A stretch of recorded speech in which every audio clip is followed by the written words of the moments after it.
Welcome to the Own It Powercast, the place to be when you get serious about making big changes and accelerating growth in your life and in your relationships. Finally create the life you've always wanted, living life on your own terms. Learn how to take your fear and turn it into powerful choices that will create sustained change. Now your host, Mary Baker. Hey everyone, welcome back to the Own It Powercast, a place where you can come to get what you need to move yourself forward. Hey, it's Mary Baker and welcome to episode 139, Building Connection, Taking the Risk to Connect. Well, thank you for the wonderful feedback that this month's focus has been so helpful to you. I love hearing from you guys. Keep doing that so that I know what you want to hear on the show. Well, I don't think we talk enough about vulnerability and emotional safety, which is why we do a lot of that here. I know last week we talked all about how to show up confidently in the moment. Well, today we're going to build on that a little bit and take it a step braver. And we're actually going to go a little more in depth about connection and how we need to bare our souls and be there when others bare theirs to heal, to connect, to belong, and to feel alive. I think we need this in order to experience the true richness of life. So what do I mean by taking a risk? It means stepping out and saying hello first when you meet someone or when they walk in the room. It means asking how they are, giving them a hug, sharing a feeling, a fear, or a need. Maybe setting a boundary in a healthy, loving way with detachment. Taking a risk means we let go of what could happen. We let go of the outcomes.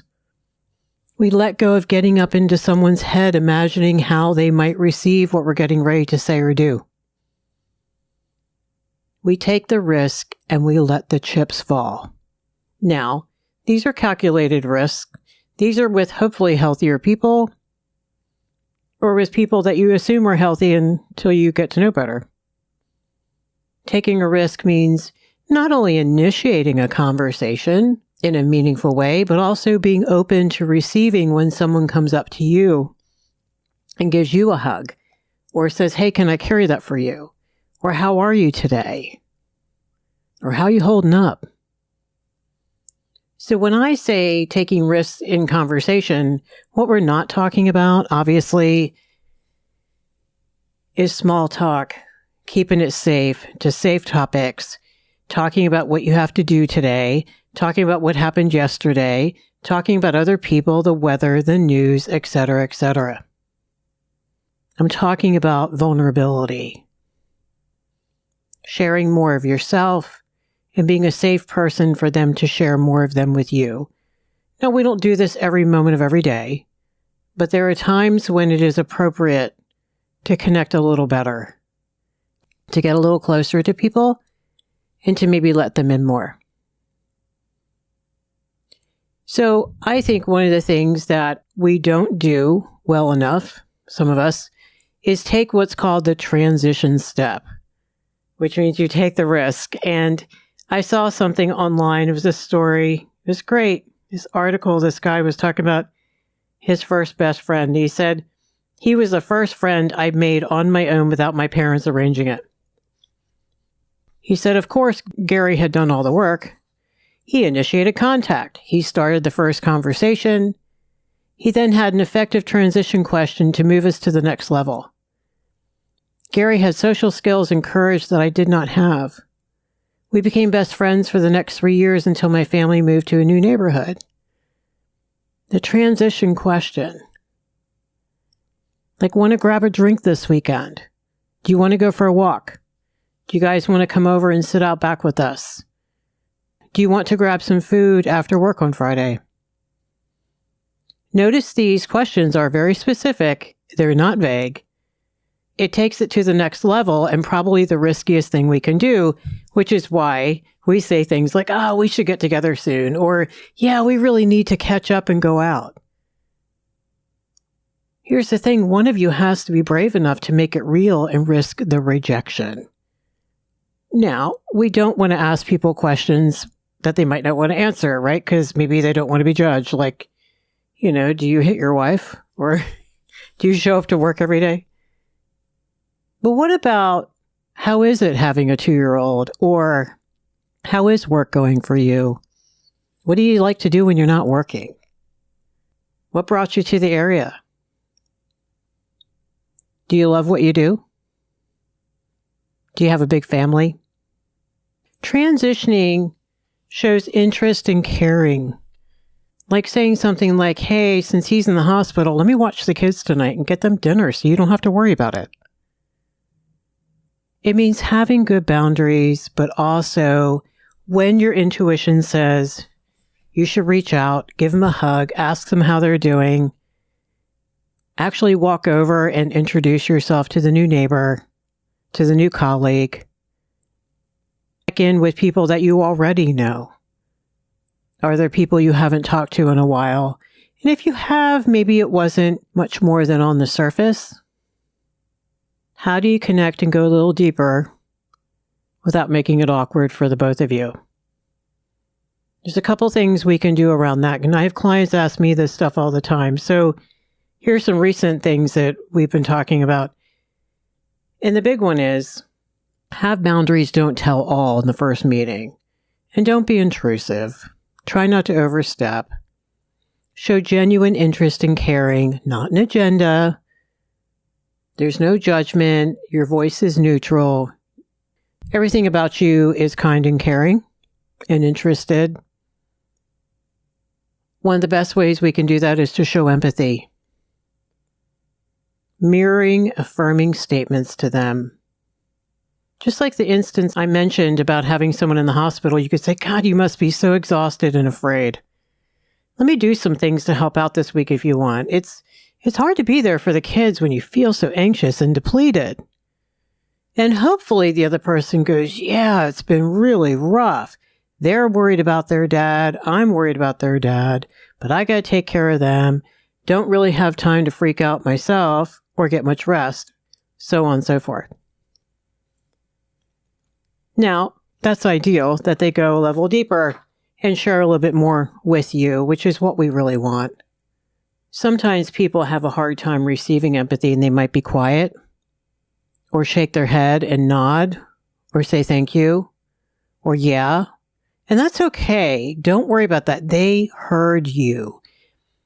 People who don't grow up with empathy have a hard time receiving good stuff, have a hard time trusting it. We've talked about that here before. Because they don't know if there's a manipulation behind it or another shoe that's going to drop. But don't be put off. They heard you and they took that in. Maybe later they'll sit with it and receive it. Maybe they'll come back to you later and say, hey, thank you for that. It's okay. Don't make it about you. One of the biggest things we do with empathy work is we make it about us. And most clients I work with have the fear about doing it wrong. And again, doing it wrong is making it about us. But I digress. What we're supposed to do is if they make a statement like, yeah, he's in the hospital, or yeah, I had to work a lot this week, or mom just got over COVID, or try to think back to when you felt the same way conceptually. Maybe you never had the exact same situation that they're sharing right now, and it doesn't matter. Like maybe you've been angry. I'm sure you have by this point in life.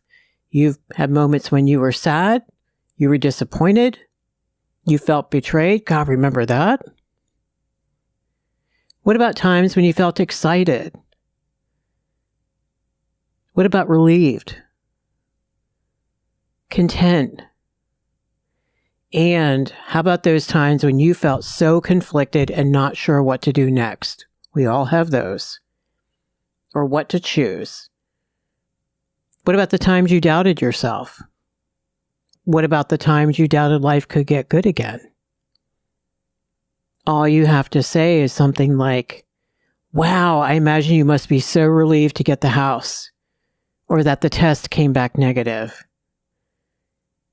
Or you must feel so conflicted. That's a really tough decision. All I'm doing is reflecting back, not putting me into it, I'm telling them that they make sense, what they need and feel makes sense, that they're not crazy, they're not alone, and they're not the only one. Now, what we can tend to do is, yeah, me too, Don't do that. Don't invalidate them. Don't make it about you right away. However, and we've explored this before, do it second, do it after, because they do want to know that they're not the only one. They just don't want you to make it all about you initially. Don't try to fix their feelings right away.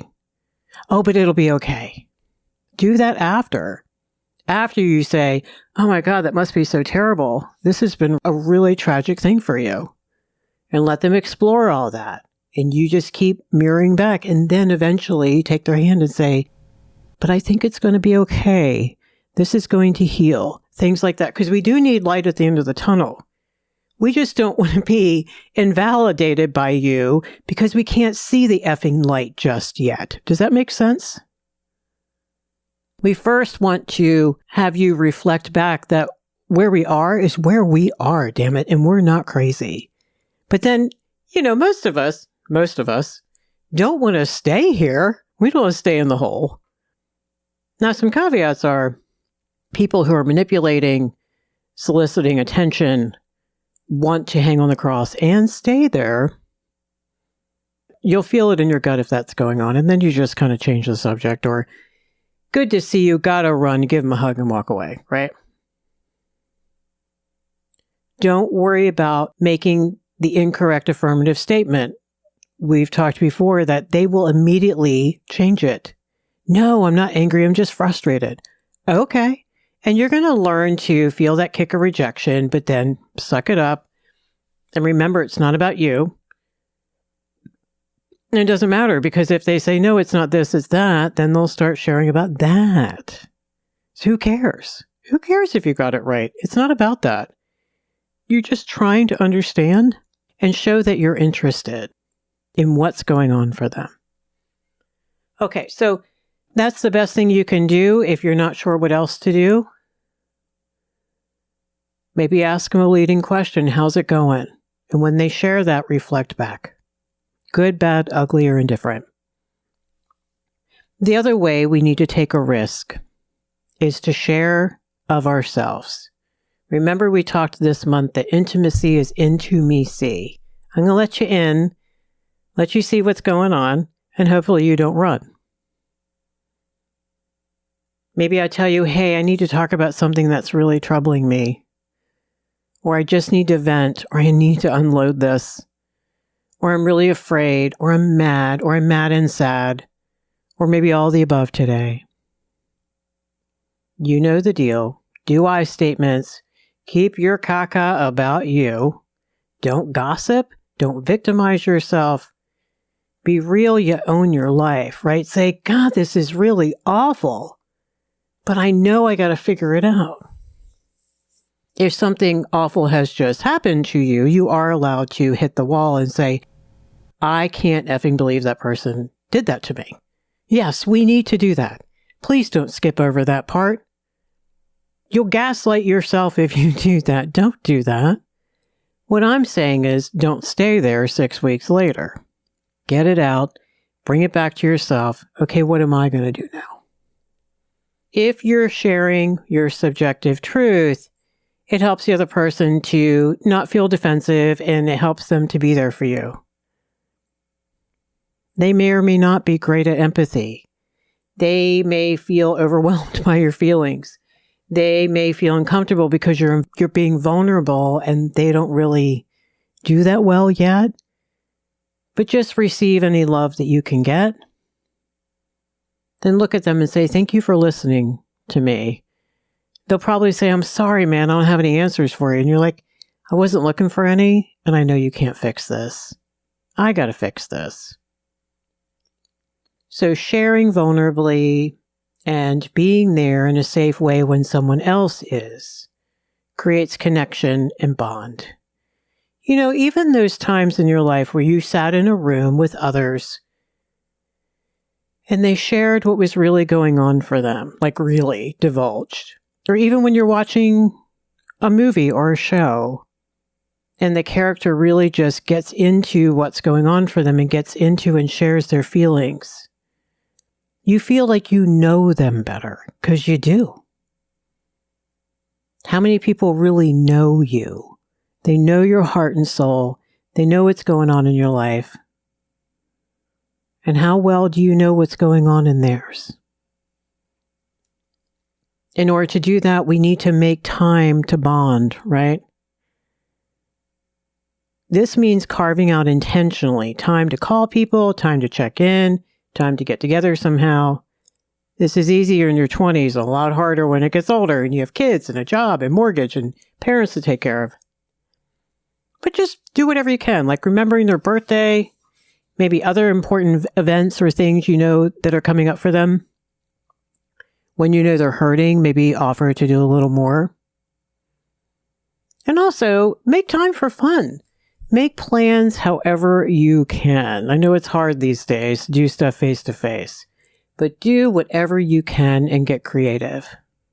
We have to set boundaries around our time and energy for what is important. And if we don't prioritize quality time with the people in our life, boy, is that a huge regret to have later. Connection is built moment by moment. We got to grab those moments. And we deserve to have those moments too. It's not just being there for them.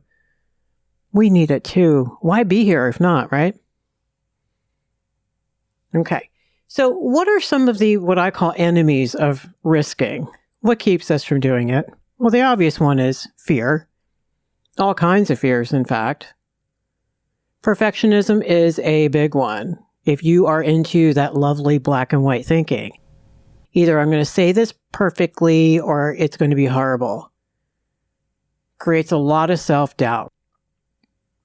It's controlling the outcomes. And all of this stuff, ironically, tragically, keeps us from being present in the moment. Because if we're present, we're not trying to control shit up in our head. And we're not trying to be perfect.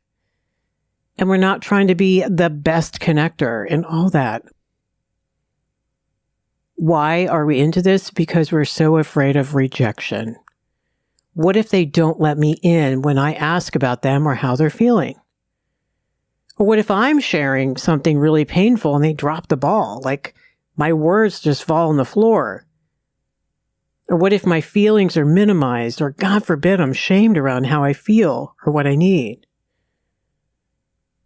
What if they make it about them? Yuck. Then I got to turn around and take care of their feelings right now?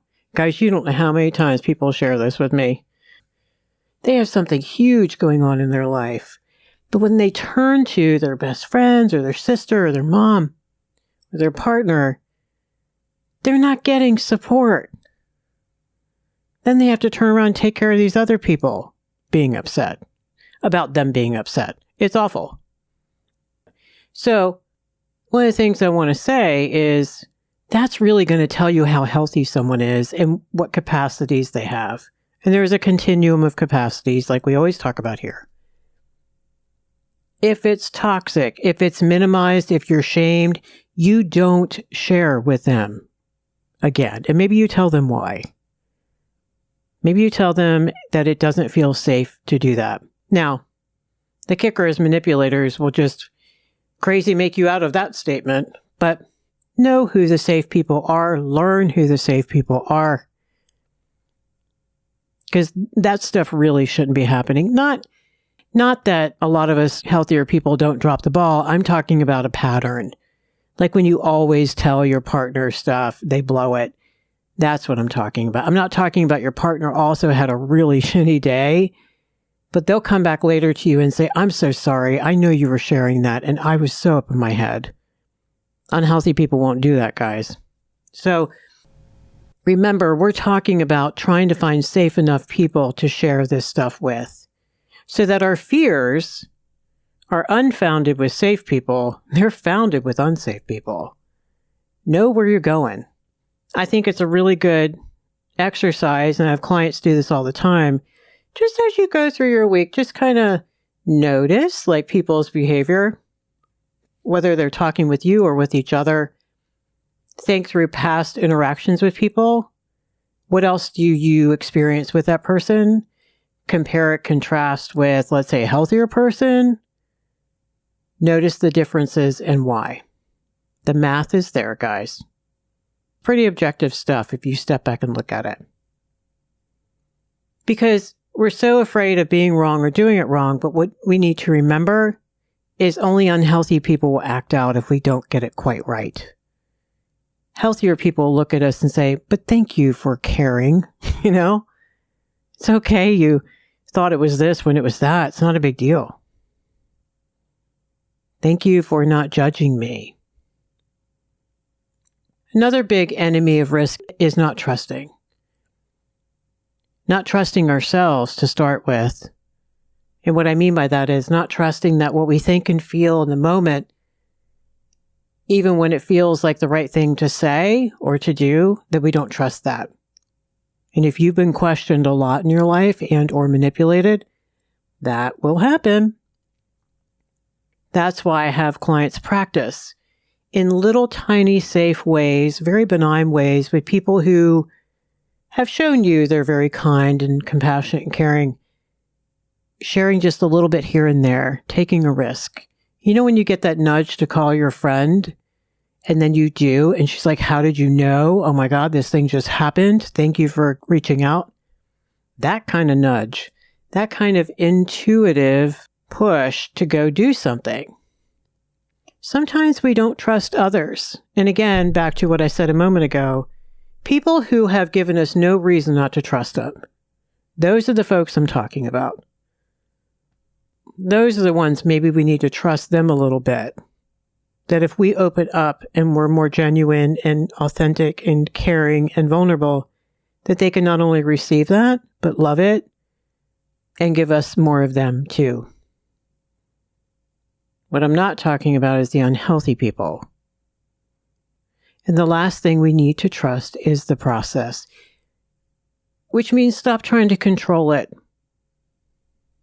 We talked this month about how people lay awake at night and mull over again and again and again the conversation they had that afternoon and how they wish they had said this and wish they had said that and done it perfectly. If you're wishing you had said something, either you wish you had been more vulnerable or you wish you could have controlled the situation. And I know that sounds awful, but maybe you wanted to solicit a certain emotion from someone, or you wanted them to like you or think you were fabulous or not get mad, things like that. Allowing the process to be the process means I just show up. I'm as vulnerable and as authentic and as appropriate as I can be. They just see what happens. And I don't have to do it all in one sitting either. You don't have to force anything. If you're forcing stuff, you're in trouble. Forcing is fear, remember? So just take the next step when you're nudged to do so, to try something, to check in on someone. All you have to focus on is your agenda. Do I have any agenda with this? Nope. I just want to see how she's doing. She keeps popping in my head. Why not? If she doesn't pick up or she's not available, I'm okay with that. See how I just let go of that outcome? I just focused on what felt like the next right thing to do. All right. Why do we need to be taking a risk in our relationships? I know this is obvious, but maybe we need to remind ourselves if we don't already know. We can't connect without taking a step towards each other. We can't. It'll be on the surface. It'll be a fake relationship. Because we can't feel truly loved, cared for, accepted, or understood without letting safe people in. We can't be our true selves. Neither can they. We don't often think about how we might be impeding them wanting to open up and have us be there for them. That's what I think is so heartbreaking and sad. It's like we want to be there for people, but we are afraid to do it because we're afraid to do it wrong. Do you know how many people share that with me every week? It's awful because they want to have a deeper connection. They are worried about their sister. They are upset about what happened to mom. They do care about their colleague. no one modeled for them or gave them the genuine interest and emotional connection and caring. The other thing is we can't really grow either, because if we're not being open and vulnerable and taking a risk, we're hiding the important parts. We're hiding the fears, we're hiding our shame, we're hiding the guilt and the grief. We are also hiding the secret joys we might be holding on to, afraid to share, maybe how proud we are of ourselves, maybe some dreams or wishes we have, things we want to believe in. All these things are so vulnerable. People could step on them and crush them. They could laugh at you. They could walk away. What we need to remember is immature, unsafe people do that because they can't handle the vulnerability. They can't handle your differentiation.